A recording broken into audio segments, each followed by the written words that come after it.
Olá, começa agora mais um Fiscalização Pública. Você já sabe, esse é o programa que te ajuda a fiscalizar o trabalho dos fiscalizadores. E quem vem bater um papo com a gente hoje, acho que a conexão até deu uma piscada, vereadora Lorene, do Cidadania de Longe. É o que a gente tem para hoje, né, vereadora? Seja bem-vinda. Oi, Tânia, todos os telespectadores da TV Câmara, toda a equipe. É uma alegria estar com vocês depois de tanto tempo, né, da pandemia, que a gente ficou sem ter uma fiscalização pública, mesmo que à distância, mas é muito bom. Vamos ao trabalho. Como está sendo essa experiência aí? Porque a gente sabe que o seu mandato acabou prezando muito a ida nos bairros, que você sempre trazia para a gente o gabinete itinerante. Deu para fazer com pandemia ou não? Não deu para fazer, mas na verdade, Tânia, a gente encerrou o gabinete itinerante. Graças a Deus, nós conseguimos concluir todos os bairros da cidade com 3 anos e pouquinho de mandato. Então, a gente teria, né, a felicidade de poder retornar em alguns, né, talvez fazer alguns gabinetes regionais para contemplar mais bairros, em algumas vezes ao longo deste ano de 2020, que é o último do mandato, mas lá no início do ano nós conseguimos encerrar o gabinete itinerante tendo ido em todos os bairros da cidade. Então, eu visitei todos, foram 90, e a gente também foi em todos os equipamentos públicos. Eu entrei nas escolas, nas unidades básicas de saúde, PEVs, PEGs, campos, quadras, pracinhas, academias ao ar livre, tudo que tem de equipamento público na nossa cidade. Eu tive a alegria de poder entrar, visitar, fiscalizar cada um deles. Então deu tempo. Missão cumprida. Missão cumprida, 100%. Então vamos entrar agora na nossa pauta de fato. Quem nos acompanha pode até achar esquisito, porque eu vou falar do quê? Da Lei da Transparência na Saúde. A gente está sem gravar, acho que desde março. Já falo, nossa, mas em março já falou disso, mas a gente vai falar de novo. É quase uma novela, né, vereadora? E a gente tem capítulo novo. Pode contar pra gente, então, qual é o último ponto aí de destaque dessa história. Então, gente, eu não sei se essa seria a minha última fiscalização pública, Taninha. Acho que vai dar tempo de fazer mais até o final do ano. A gente tem mais. Ah, bom, ufa. Mas a gente, tomara a Deus, vamos rezar, que até o meu último programa como vereadora nessa legislatura, eu possa dizer para vocês, está em prática a transparência na lista de espera de saúde. Infelizmente, por enquanto, eu não posso.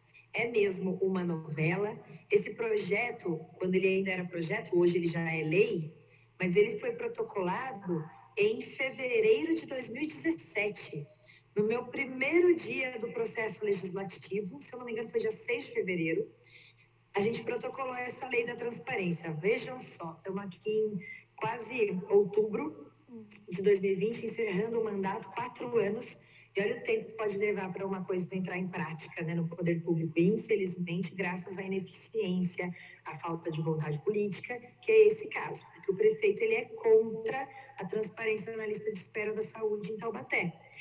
O projeto tramitou, em 2019 nós votamos.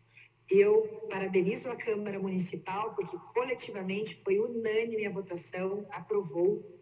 Depois disso, o prefeito vetou, nós derrubamos o veto, o prefeito entrou na justiça, nós perdemos na instância estadual, no Tribunal de Justiça de São Paulo.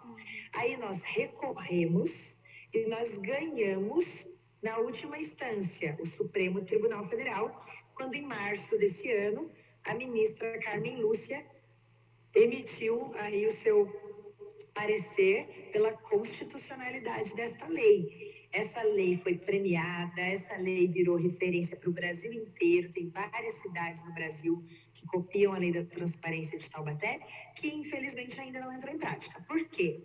Deu março, quando a ministra Carmen Lúcia, lá do Supremo, falou que a lei era constitucional, entrou o quê? A pandemia. E aí eu tive paciência, calma, tranquilidade de esperar o prefeito lidar com todas as questões da pandemia, né? Porque é algo novo, que a gente tem que enfrentar, uma dificuldade de saúde pública, vulnerabilidade das pessoas.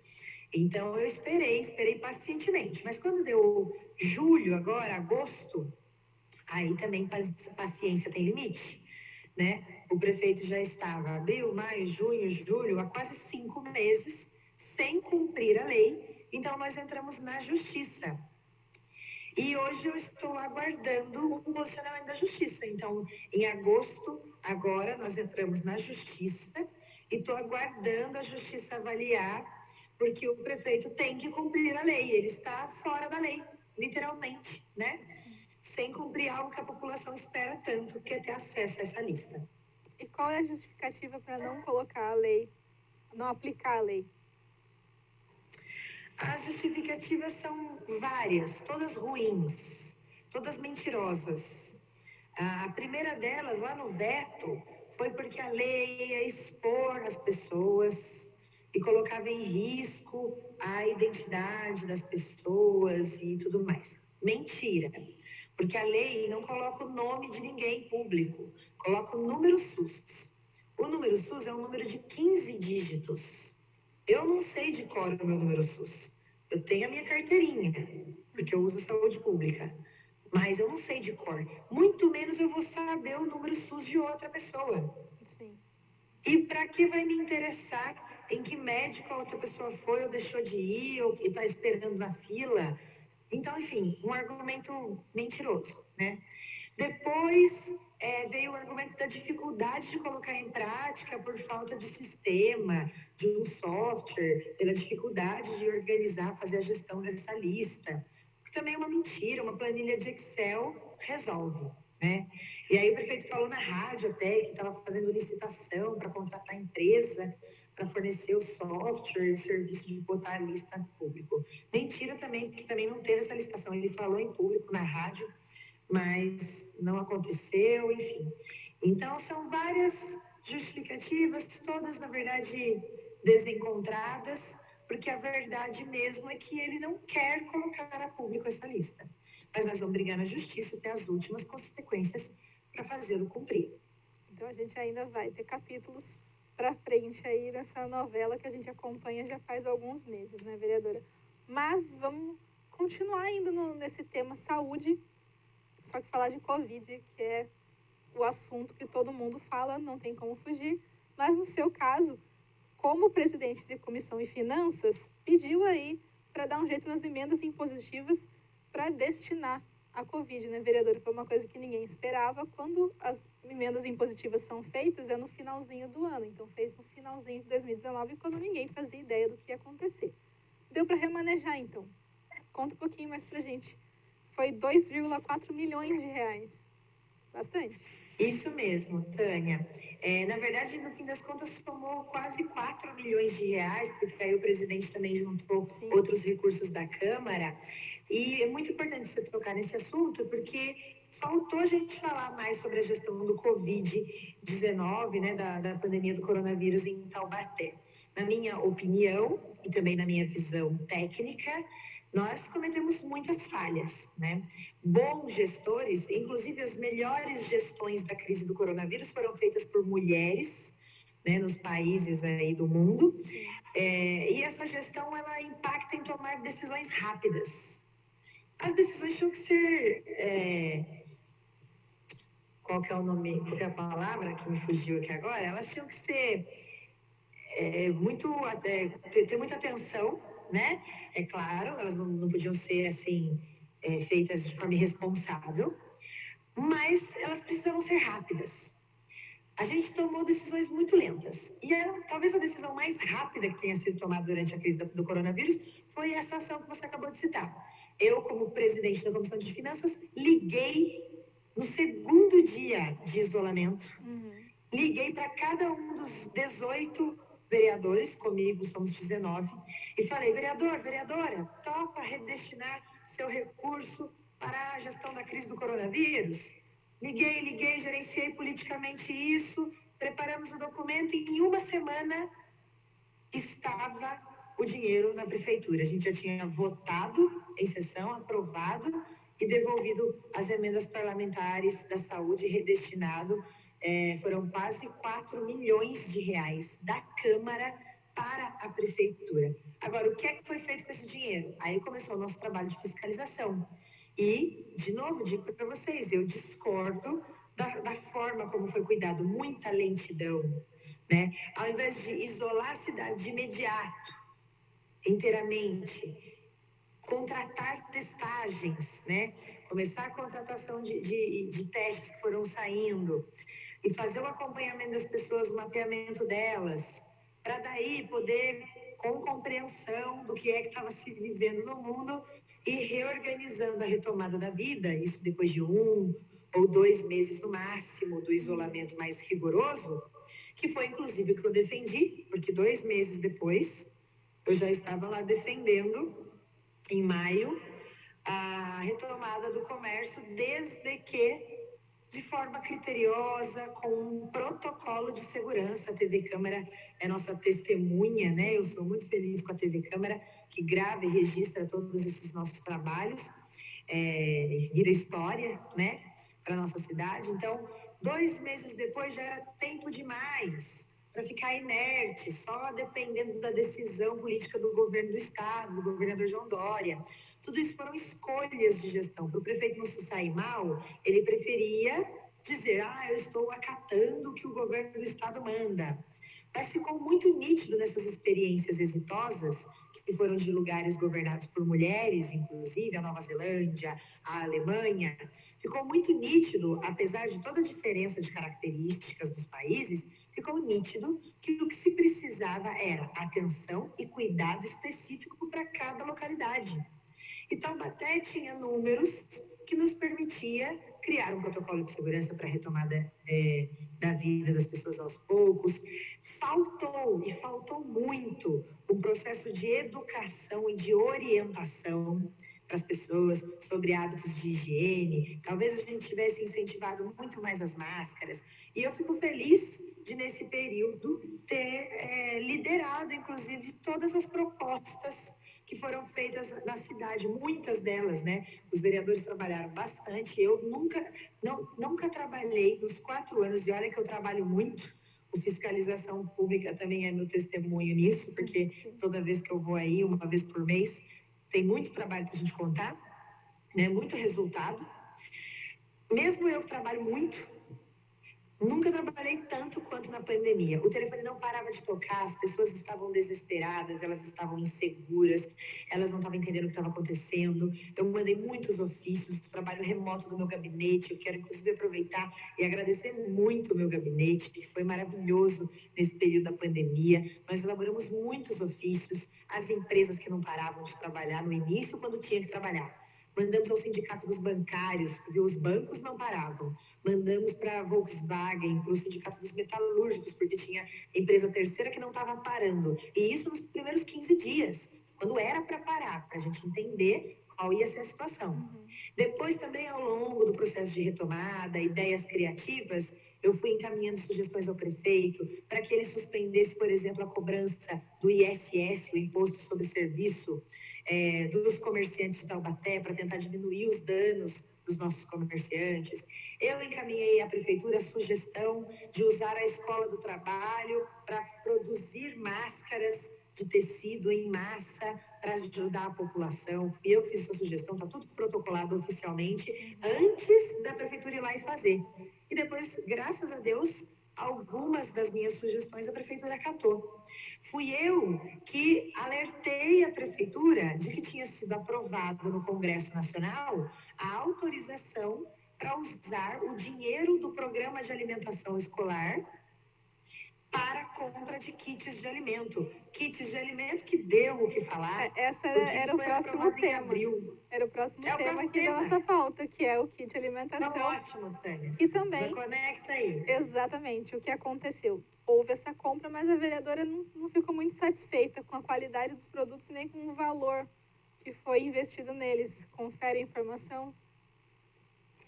Exatamente. Então, para arrematar essa história do Covid, vem os kits de alimento. Fui eu que lá em abril fiz ofício contando para a prefeitura que no Congresso Nacional tinha sido aprovada essa autorização de gastar o dinheiro da merenda com entrega de kits de alimentos para casa das famílias, das crianças das escolas.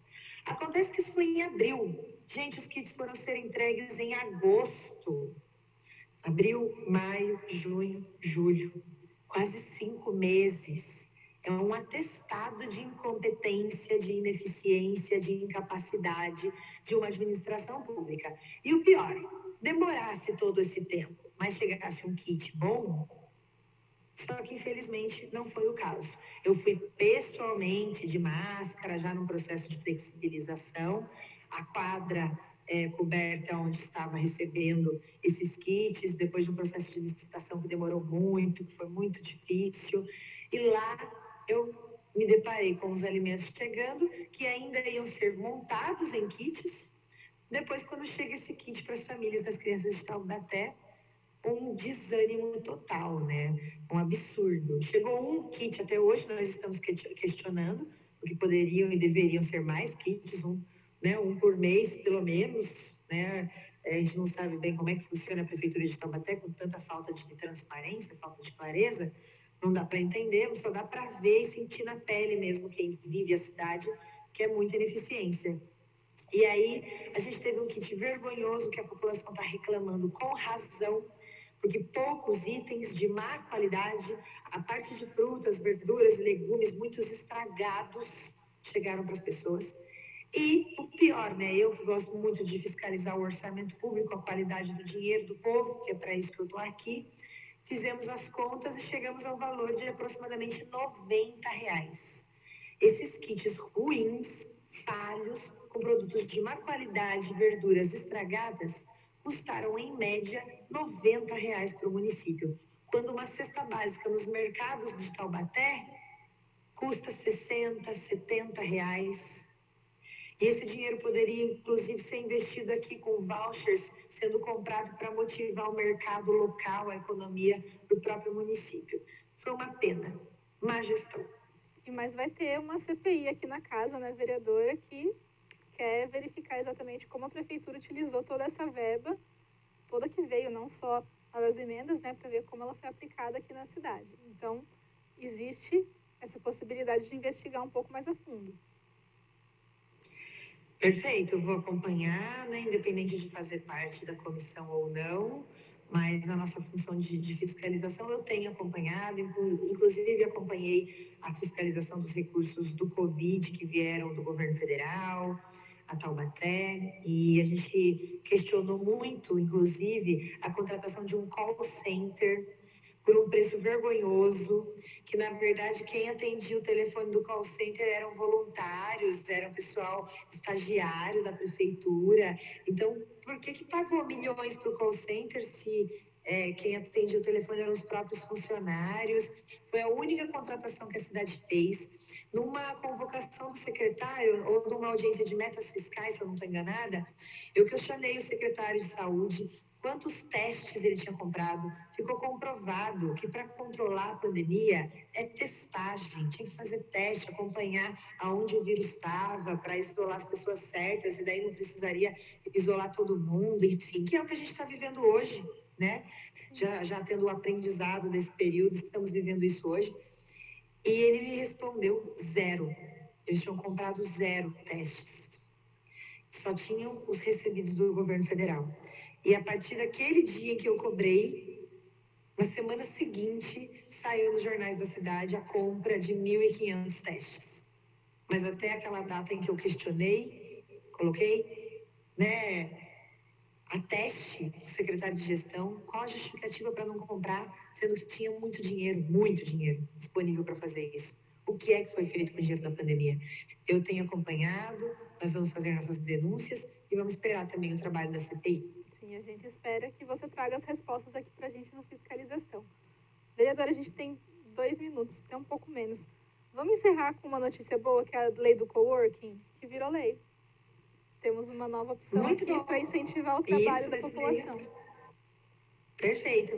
Nesse meio tempo, nós temos uma nova lei aprovada, a lei que regulamenta o coworking, e isso são espaços de trabalho compartilhados, gente. Isso é uma coisa moderna que as grandes cidades do mundo possuem. É um ambiente que reduz custos. Ao invés de você ter um escritório de contabilidade, um escritório de advocacia, você tem salas compartilhadas, você divide os custos da secretária, do telefone, da internet, enfim, da conta de luz, de água.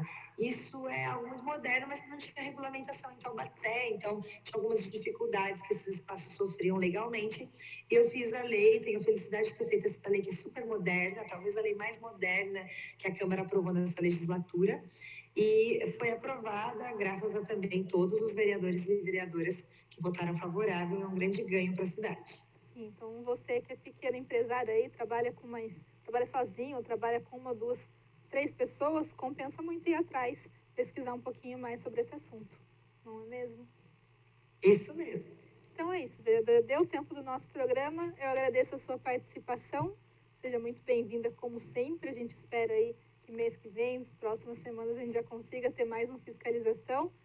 E para você que nos assiste, você já sabe, gostou desse programa, quer ver de novo, quer mandar para alguém, vai lá no site que está super fácil de compartilhar o link, vê nas redes sociais também e acompanha nossa programação, porque a Vira e Mexe tem reprise, mas também tem coisa nova que você ainda não viu, que está bem bacana, eu garanto. Agradeço a audiência de vocês e até a próxima. Tchau, tchau. Tchau, obrigada.